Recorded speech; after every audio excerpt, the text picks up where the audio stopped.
Today, we're putting the intercooler on. Oh my god! It's gonna be so much fun.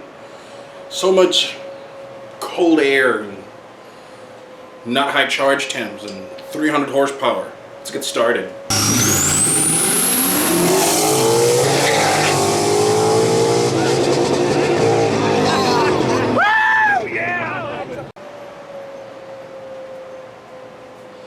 Alright guys, first thing you're going to do is grab your trim removal tool and you're going to pop all of the little pop rivets out for the pop rivets. Are they called pop rivets? I don't know. But yeah, you need one of these. Pop all of the, I don't know what to call them. I'm going to call them rivets. Pop all the rivets out, the plastic ones. There's going to be 4 on this side, 4 on that side. Let me go and get that done for you.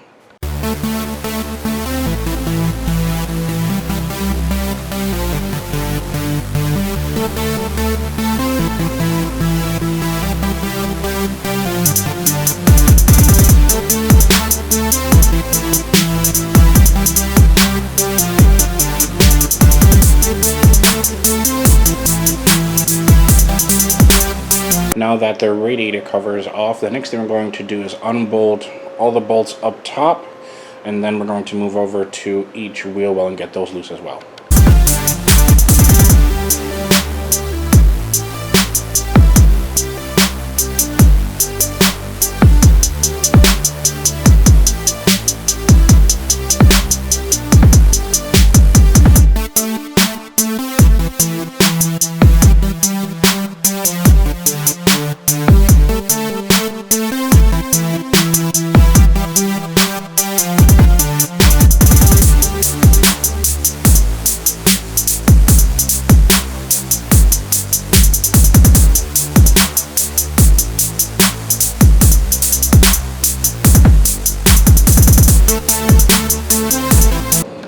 Friendly reminder guys, these guys at the very top, they're all 8, but there's another one here and on the other side.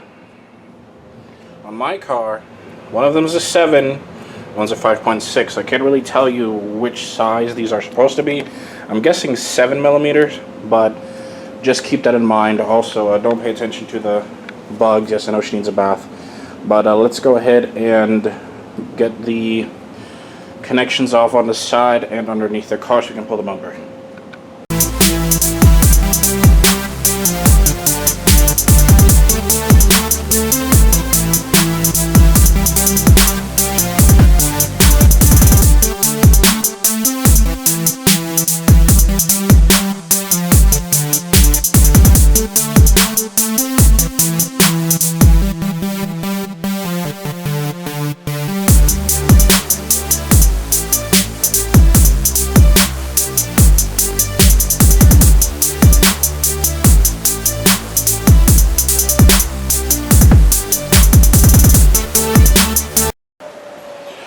Okay, so now that all the connections are loose, you have 2 different options.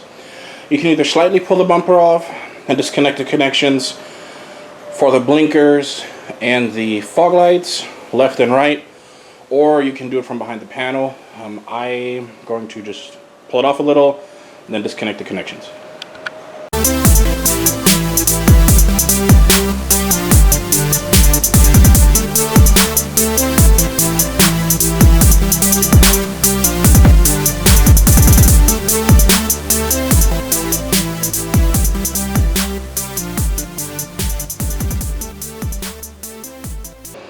Okay, here we go.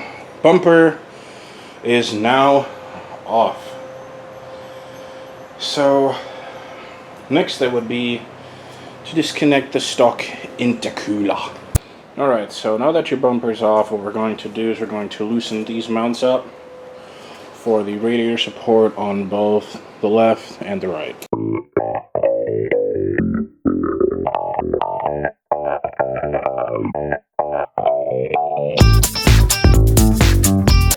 While we're in here, we're also going to loosen up these bolts that hold the coolant reservoir tank to the fan shroud.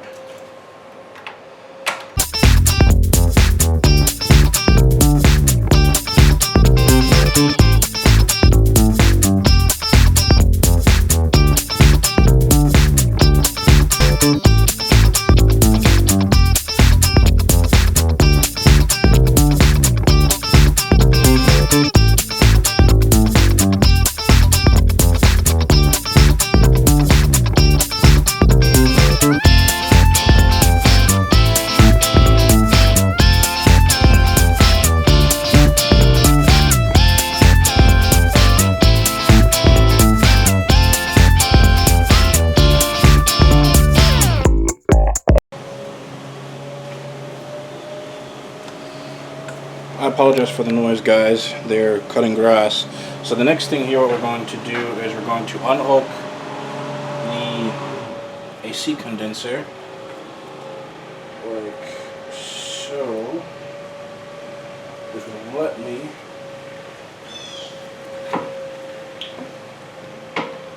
So I'm gonna go down.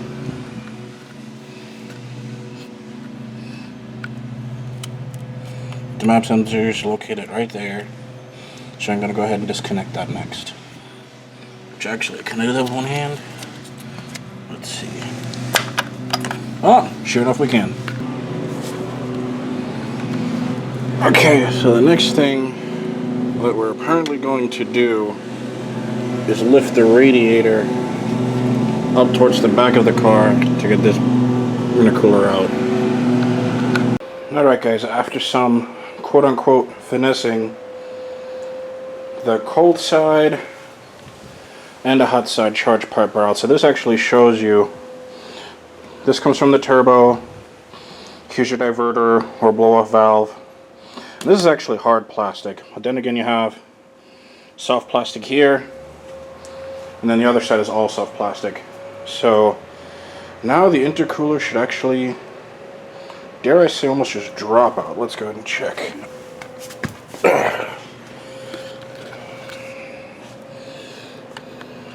Put you guys down for a sec.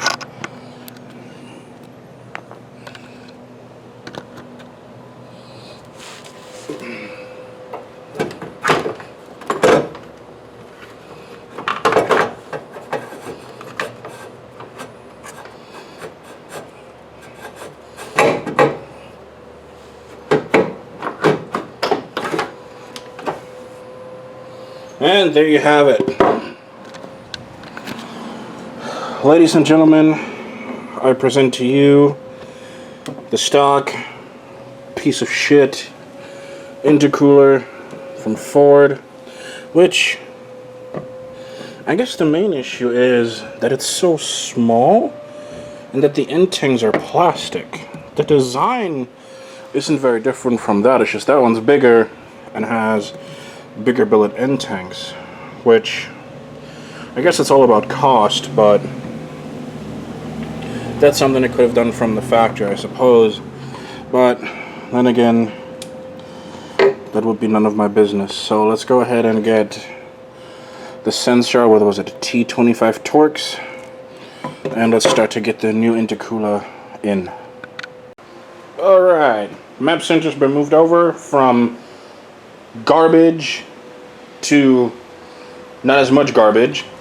So now we're gonna go ahead and finesse it back inside and potentially bolt everything back up. I'm still waiting on UPS to come by with the blow-off valve and the hard pipes, so I may keep the bumper off. They should come today, so we'll see. But yeah, let's go ahead and get this intercooler back up in now. Alright guys, the intercooler's inside. Actually, install was a lot easier than taking this piece of shit out, which, whatever, doesn't matter. Okay, so we're hooking up the charge pipes. Again, the UPS guy isn't here yet, so we're going to run the stock charge pipes for the moment. One thing I forgot to mention, when you're taking the bumper off, there's a bolt here-ish. 7 mil, both sides. Biggest pain in the butt ever. I just cut them off because I'm hardcore, I guess. But like I said, the charge pipes are back in place. If you notice, the intake's gone as well. AC condenser's back in place. Radiator's back. We're going to put the secure mounts back on, bolt everything back up, and then we shall go for a quick drive. Another thing that I'm sure I don't have to mention, once you get these fuckers off, move this clip and move the screw hole to the ideal location. What I found, which again, Ford, for the couplers, they almost make it impossible. Sorry. Whew. They almost make it impossible for you to actually reach, to actually get these couplers undone. So just make sure you adjust it right, so that way it's easier the next time you go. I already did it on the other side where it faces this way.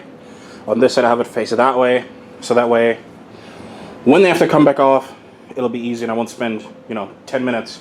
Also be advised, there's this little hook here that actually clamps inside of the coupler, which keeps it from moving back and forth. So make sure you take it off as well.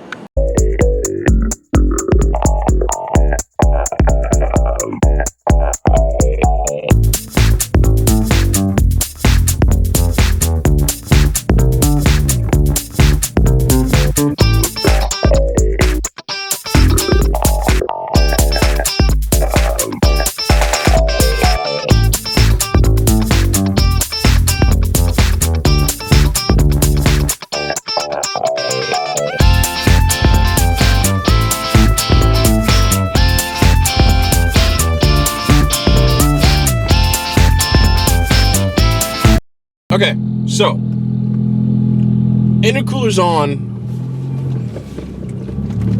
pipes are on, and we're going for a test drive. Now again, like I said before, or like I'm gonna say now, am I gonna say it before or now? No, like I said before, when you have the installation completed with the intercooler and you put the stock couplers back on, take the car for a drive without the bumper back on. If you attach the fasteners for the couplers in such a way that you can only get to them with the bumper off. If you can get to them with the bumper on, by all means put the bumper back on and take it for a test drive. But I didn't do it that way, and we'll talk about that some other time, probably in the next video. But for me to fasten my fasteners, or the coupler fasteners, my bumper needs to be off. So that's how this happened. So, without further ado, let me tell you the immediate differences that I can feel and see. First things first, today it's 88 degrees outside, and the actual access port has a the charge air temperature displayed on it. So again, the gauges that we want to display on the access port full time, if you run it full time in the car, are boost pressure, actual AFR, ignition correction cylinder 1, ignition correction cylinder 4, charge air temperature, and octane ratio adjustment. Now, the boost pressure is a questionable thing. Same thing goes with the octane adjustment ratio, because usually once it's adjusted to the -1, it will stay there. From my personal experience, one time since I've owned the vehicle, I've gotten bad gas, and it went from a -1 to a -9.97 or 9.6, something like that. So it wasn't like crazy life-changing stuff. I've seen other people that went all the way to a +1 because it got hella ridiculous gas.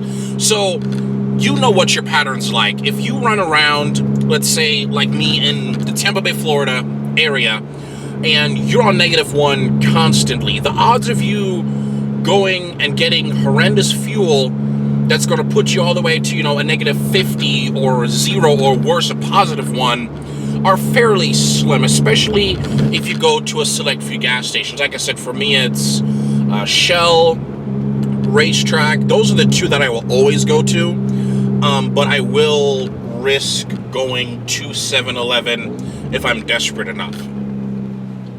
So, main thing here that we're doing right now, we're taking a car to the highway, and we're going to supply logs for Adam.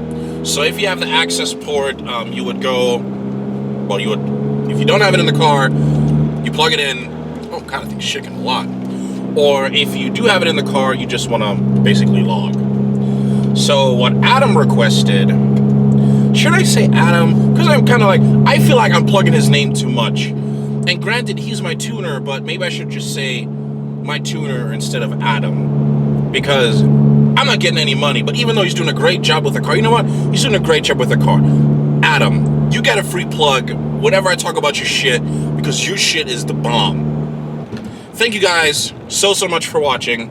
I hope you enjoyed the install video. I know I do a lot of rambling, and I'm really sorry about that. It's just I don't really think it's about me getting nervous anymore. It's just I like to talk to you guys, you know?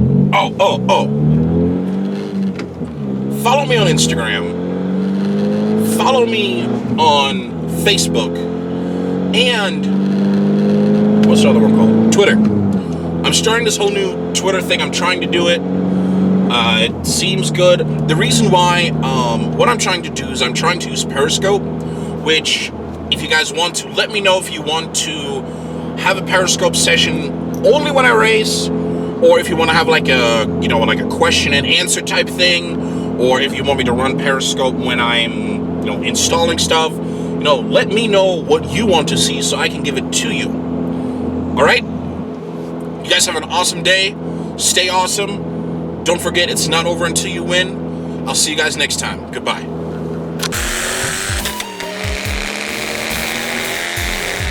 So we just pop that off really easy. So then what we'll do is just kind of